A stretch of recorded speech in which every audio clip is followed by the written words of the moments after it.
You know, there are a lot of people really living in fear right now. And that's not God's plan for us. He never meant for us to live in fear, no matter what is going on around us.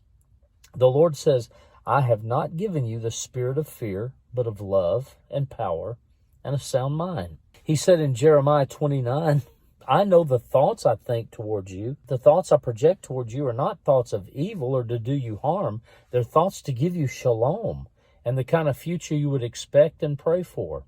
That's the heart of our loving Father toward us. And God doesn't want you to be in fear. God doesn't want me to be in fear. He doesn't want us to live in fear. And we're in a season right now, which is kind of a first fruit season that will secure the next year of our lives if we will participate. We're in Feast of Tabernacles. It started last night. I'm doing this on Tuesday morning, September 21st. Last night at sunset, Feast of Tabernacles started for this year, 2021.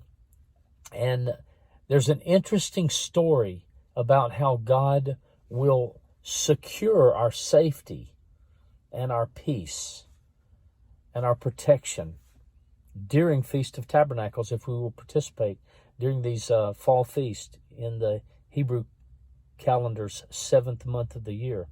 And this is in Nehemiah chapter 8. You've heard this if you're a student of the Bible, or if you are familiar with some of the older praise and worship tunes from the late 80s and early 1990s. You've heard this. The joy of the Lord is your strength. The joy of the Lord is my strength. That song goes. The joy of the Lord is my strength, and I'll not sing it anymore, 'cause it might stink. Not the song, not the words, but my singing. But the joy of the Lord is our strength. Where does that come from? It comes from Nehemiah chapter 8. And if you read the context there, it's in the 7th month of the year. That's the biblical calendar, the Hebrew calendar, which we are in now. We're in the month of Tishrei, the 7th month of the year. It's the month where Yom Kippur happens, which is the Day of Atonement. It's the month where Rosh Hashanah happens, which is the Hebrew head of the year. And then yesterday we came to the 15th of the month of Tishrei, the 7th month in the Hebrew calendar, and the Feast of Tabernacles started. It goes on for 8 days. And Nehemiah, in that context, said this in Nehemiah chapter 8. It may have been Ezra speaking, but Nehemiah and Ezra were together. And I think it was Nehemiah that said it, but one of the two. Do not be sad. Do not weep or cry. Rejoice. Joy in the Lord. Feast. Celebrate. For the joy of the Lord shall be your strength. Now that can be a little bit deceptive. It doesn't mean rejoicing and joying in the Lord will give you energy and renew life in you. Even though that is true, that's not the primary thing that passage is saying. What's it saying? The word strength there is the Hebrew word meods. Odes is the Hebrew word for strength. Meods means strong place, stronghold. Oh, wow.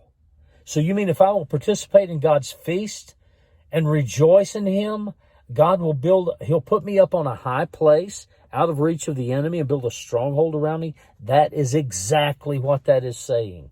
And it doesn't mean God won't do it at other times of the year. What it means is Feast of Tabernacles is a first fruit celebration of sorts. When we choose to celebrate and rejoice in God for His goodness and His provision, He will then secure our future by building a stronghold around us and lifting us on a high place out of reach of the enemy. That's the teaching in Nehemiah 8, verse 10. The joy of the Lord shall be your strength. The joy of the Lord shall be your stronghold. And so I really encourage you, whether you've done it before or not, whether this is new to your thinking or not, I really encourage you to celebrate this week the Feast of Tabernacles. Because again, it's a first fruit offering, a first fruit celebration of thanksgiving unto the Lord. And as we participate in this, God will secure our safety in the year to come. And he'll also make this kind of a writing upon the table of our heart and our mind, kind of a mindset setting thing, so that we get in the groove of celebration. That's new. I never thought of it that way. Get in the groove, okay? I grew up in the 60s and 70s, so get in the groove was a very familiar term in my teenage years, along with right on, and far out, man. Get in the groove of celebrating the goodness of God in this Feast of Tabernacles, and let him secure you and your family and build a stronghold around you and put you on a high place out of reach of the enemy. For the joy of the Lord shall be your strength, your stronghold. God bless you. Shalom to you. We hope you liked this video. If you did, hit the like button below and subscribe to our channel if you'd like to see more of our content.